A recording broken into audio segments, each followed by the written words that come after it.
India টিমে কি এতটা দাদাগিরি চলছে? ইন্ডিয়া টিমে যেভাবে গৌতম গম্ভীর এবং রোহিত শর্মা এই দুজন যে ক্যাপ্টেন এবং একজন কোচ একজন ক্যাপ্টেন, তারা কি এইভাবে দাদাগিরি করতে পারে? শ্রেয়াস আইয়ারের মতো ব্যাটারকে কিনা তারা বসিয়ে রাখছিল প্রথম ওয়ানডেতে চান্স দিয়েছে, কিন্তু শেষ পজিশনে। এরই জন্যে শ্রেয়াস আইয়ার বলে দিয়েছে প্রথমেই যে ম্যাচ শেষের পরে শ্রেয়াস আইয়ার বলে যে বিরাট কোহলি আজকে যদি ফিট থাকতো তাহলে আমি খেলতাম না।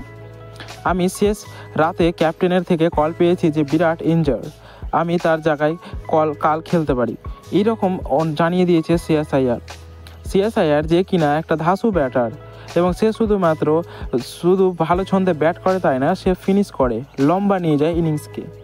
আর তার মধ্যেই আমরা দেখতে পাচ্ছি যে বিরাট কোহলির জন্য শ্রেয়াস আইয়ারকে বসানো কথা ছিল।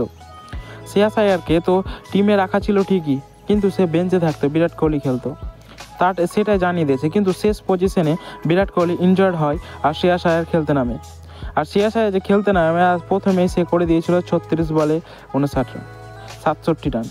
আর প্রথম ম্যাচে সে 36 বলে 67 রান করেছিল, আর তারপরের ম্যাচে সেকেন্ড ইনিংসে দ্বিতীয় ওডিআইতে করেছে 44 রান, আর রান আউট করে দেয় অক্ষর প্যাটেল তাকে। কিন্তু তার আমরা যদি দেখি তাহলে তার ওডিআইতে শেষ 10টা ম্যাচে সে 545 রান করেছে। মাত্র 10টা ম্যাচে 545 রান করেছে 60-এর অ্যাভারেজের সাথে। তার স্ট্রাইক রেট 127, ভাবা যায় ওয়ানডেতে 127 স্ট্রাইক রেট শ্রেয়াস আইয়ারের। সে এখন পর্যন্ত মাত্র 10টা ইনিংসে 2টা 100 করেছে আর 4টা করেছে 50।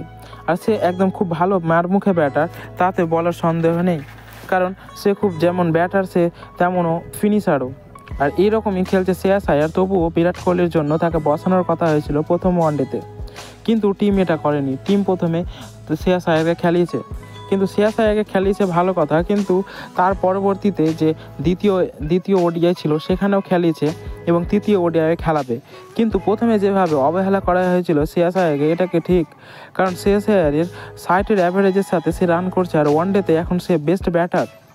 এখন পর্যন্ত সে 11 নম্বরে আছে আইসিসি র্যাঙ্কিংয়ে। আমরা আশা করি সে প্রথমের দিকে আসতে পারে, কারণ যেরকম খেলছে সে আসবেই। আর ওয়ানডে এর আগে 2023 বিশ্বকাপে যেমনটা শ্রেয়াস আইয়ার খেলেছিল, ঠিক তার চেয়েও ভালো খেলছে এবার চ্যাম্পিয়ন্স ট্রফির আগে ইংল্যান্ডের সাথে। টিম ইংল্যান্ডের যে ধাঁচিয়া উড়িয়ে দিয়েছে শ্রেয়াস আইয়ার, ওয়ানডেতে T20-র মতো মারছে। আর শ্রেয়াস আইয়ারের কপাল ভালো, কারণ শ্রেয়াস আইয়ার যে টিমেই থাকছে সেই টিম নাকি চ্যাম্পিয়ন হয়ে যাচ্ছে, ডোমেস্টিকেও হোক বা আইপিএলেও। আর আমরা দেখতে পাবো যে শ্রেয়াস আইয়ার এবার আইপিএল নিলামে তো ধামাকা মাচিয়েছে। শ্রেয়াস আইয়ার এমনই চলেছে এবং খুব ভালো খেলতে পারে চ্যাম্পিয়ন্স ট্রফিতে। আমরা ভাবছি যে সেই ভালো খেলবে। তো বন্ধুরা, তোমাদের কি মনে হয় শ্রেয়াস আইয়ারকে বসানো উচিত আর রোহিত শর্মা বিরাট কোহলিকে খেলানো উচিত? কমেন্টে অবশ্যই জানাও।